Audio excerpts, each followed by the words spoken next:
안녕하십니까. 이번 시간에는 경제 재생산 이론과 문화 재생산 이론에 대해서 알아보도록 하겠습니다. 자, 먼저 경제를 한번 살펴보면 과거에는 흔히 그림에서 보시는 바와 같이 물물교환 형태로 많이 이루어졌죠. 그러다가 화폐가 등장하면서 이제 화폐 경제가 이루어지기 시작을 합니다. 최근에는 가상화폐에서 비트코인 열풍이 한때 일어나기도 했죠. 이게 이제 경제를 설명하는 부분이고, 오늘 알아봐야 될 내용은 경제 재생산 이론의 배경, 그와 내용, 그 다음에 문화 재생산 이론의 내용, 그 다음에 상징적 폭력의 개념을 알아보는 시간을 갖도록 하겠습니다. 먼저 경제 재생산 이론이란 뭐냐? 볼스와 진티서가 마르크스의 상부 하부 구조의 개념을 받아들여서 교육에서도 동일하게 적용되고 있다고 주장을 하는 겁니다. 학교는 사회적 경제 구조를 재생산시켜주는 통로 역할을 하고 있더라라는 겁니다. 그 증거로 제시를 하는 게 서쿨링 인 캐피탈리스트 아메리카라는 이제 1976년에 썼던 논문에서 그 증거를 제시를 합니다. 기본적인 내용은, 주장하는 내용은 미국에서의 대학 교육이 계속 확대되어 왔음에도 불구하고 20년간 대학 졸업과 사회 계층 간의 상관관계가 변화가 없더라라는 거예요. 그 다음에 그래서 학교는 자본주의 사회 유지에 필요한 가치관과 특성을 주입시키는 역할을 한다라는 겁니다. 그래서 학교가 하는 이제 주장, 그 볼스와 진티스의 주장을 보면 학교가 하는 가장 대표적인 기능이 단순 노동자가 될 사람들한테는 복종, 순응, 순종 이런 것들을 지속적으로 강조를 한다라는 거죠. 그러니까 우리 식으로 얘기하면 너무 착한 어린이, 말 잘 듣는 어린이, 이제 과거에 그런 교육을 어릴 적부터 많이 그냥 자연스럽게 해왔는데, 이런 것들이 다 복종, 순종을 강조하는 거고, 대신에 상대적으로 리더십이나 경영자, 선택 능력, 창의적 능력 이런 것들에는 별로 도움이 안 된다라는 거죠. 그리고 관리자나 경영자가 돼야 될 사람들한테는 독립적 사고력, 선택 능력, 신념에 따른 행동, 창의적 능력 이런 것들을 강조해 왔다라는 거예요. 학교는 잘못하고 있다는 거죠. 학생들에게 실질적으로 기능이론에서 주장하고 있는 고용의 기회균등, 능력에 의한 사회 이동은 미스다, 신화라는 겁니다. 꿈이지 그건 현실에서 이루어지는 게 아니더라라는 겁니다. 학교는 사회적 재생산, 사회의 재생산에 기여를 하고 있고, 교육 내용도 특정 계층의 지식을 전수를 하더라는 거죠. 그러니까 상류계층, 우리가 학교에서 배우는 모든 지식들이 상류계층에서 이런 내용은 학교가 가르쳐야 된다라고 주장하는 내용만을 주로 가르치다 보니까 상류계층 자제들에게 유리하고, 하류계층 자제들은 그냥 시키는 대로 말 잘 듣는 복종, 순종 이런 것들 중심으로 배울 수밖에 없다라는 겁니다. 그래서 이제 오랜 기간 동안 사회에 큰 파장을 미쳐왔는데 2002년에 이분들이 재분석을 한 결과가 있어요. 스쿨링 인 캐피탈리스트 아메리카 리비지티드해서 이 재분석할 논문을 제가 분석을 해보니까 간단한 결과로 이렇게 제시를 합니다. 사회에서의 성공 요인은 노동시장에서 성공 요인은 과거의 부모의 SES, 그 이전에 주는 SES 이런 것들이 아니고 또 뭐 학교에서 배우는 기술적 특성 이런 것들이 아니고 개인이 가지고 있는 특성이더라라는 겁니다. 개인 특성. IQ 이런 것들은 실질적으로 거의 영향을 미치지 않더라는 겁니다. 그럼 개인 특성은 뭐냐? 개인 특성은 끈기, 인내, 자신감, 뭐 개인마다 다 다른 거죠. 이게 또 뭐 학습 습관 이런 것들 워낙에 다양해서 뭐라고 딱히 범주화 시키기도 못하고, 뭐 빌 게이츠 같은 경우는 하버드 다니다가 그만두고 나와서 세계적인 어떤 리더가 돼 있잖아요. 그죠? 또 저커버거도 하버드 다니다 그만뒀어요? 안 그만뒀어요? 그만뒀잖아요. 대학을 졸업하는 졸업장이 그렇게 중요한 게 아니더라는 거죠. 성공 요인이. 그 개인 특성이에요. 그래서 과거의 주장과는 또 좀 다른 결과를 제시하고 있는 이제 결과가 있습니다.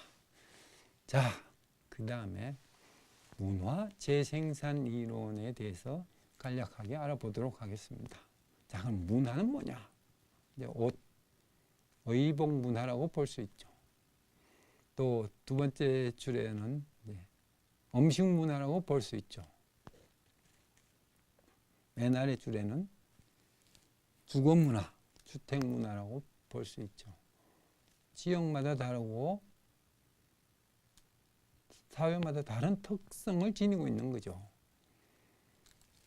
자, 이 문화 재생산 이론에서 프랑스의 피에르 부르디베는 뭐라고 얘기를 하냐? 학교 교육을 계급 관계의 문화적 재생산 개념으로 설명을 합니다. 학교 교육. 계급 사회는 상징적 폭력을 매개로 재생산되고 있다라고 보는 거예요. 자, 그럼 상징적 폭력은 뭐냐? 상징적 폭력. 이게 가운데 그림 보이시죠? 바벨탑이 무너지는 걸 이제 형상화해 놓은 건데, 다른 사람, 타인의 꿈을 무너뜨려서 자신들의 자녀에게 물려주는 겁니다. 학교는 부를 가지고 있는 지배계층의 자제들에게 가진 게 열악한 피지배계층의 자제들의 꿈을 무너뜨려서 지배계층의 자제들에게 물려주는 그런 기능을 한다라는 겁니다. 자, 그럼 학교에서 제시되는 내용이 다 뭐냐? 지배계층의 계급의 문화가 주된 내용으로 전수되고 있더라는 거죠. 그래서 피지배 계급 자녀들은 상대적으로 실패할 수밖에 없다는 거죠. 그것이 학교에서 성적이나 뭐 이런 자신감, 학습 동기 이런 차이가 결국 사회에서의 직업 지위 획득, 계급 재생산으로 연결된다라는 겁니다.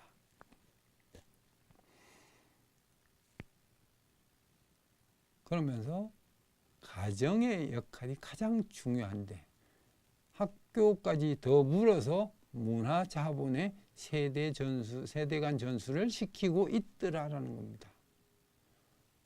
뭐 한마디로 얘기하면 부유층 자제들은 집에서부터 다양한 어떤 문화적 혜택을 받는 교육을 받는데 반해서 비지배층 자녀들은 경제적으로 먹고 살기 힘드니까 그런 어떤 교육을 부모가 신경 쓸 여력이 별로 없는 거죠.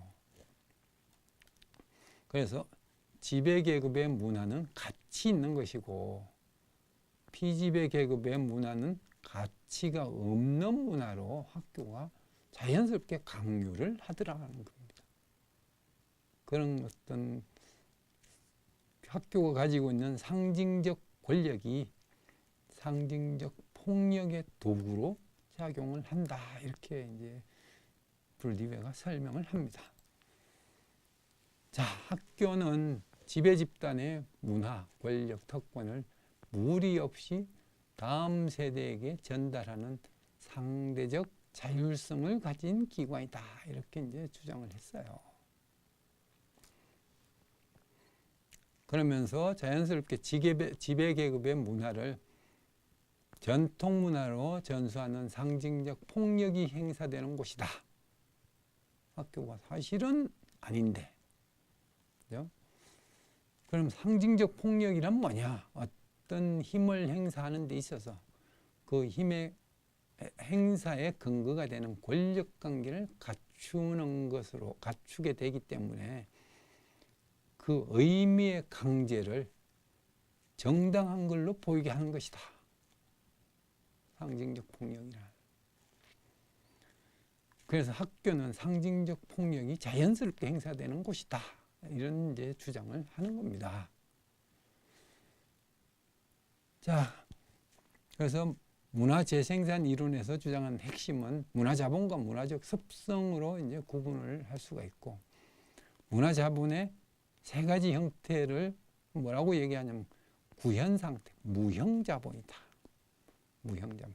성장하면서 자연스럽게 획득되는 자본이에요. 특정 가정에서 태어나서 생활하다 보면 자연스럽게 문화적 사용, 말하는 습관 달라지죠. 예의 범절, 어떻게 부모님으로부터 배우냐에 따라 달라지죠. 밥 먹는 습관 달라지죠. 옷 입는 습관 달라지죠. 아니, 돈 쓰는 습관도 달라지는 겁니다. 이게 이제 문화적 습성이라는 거예요. 무형자본이 자연스럽게 형성되는 거고, 그 다음에 물화 상태.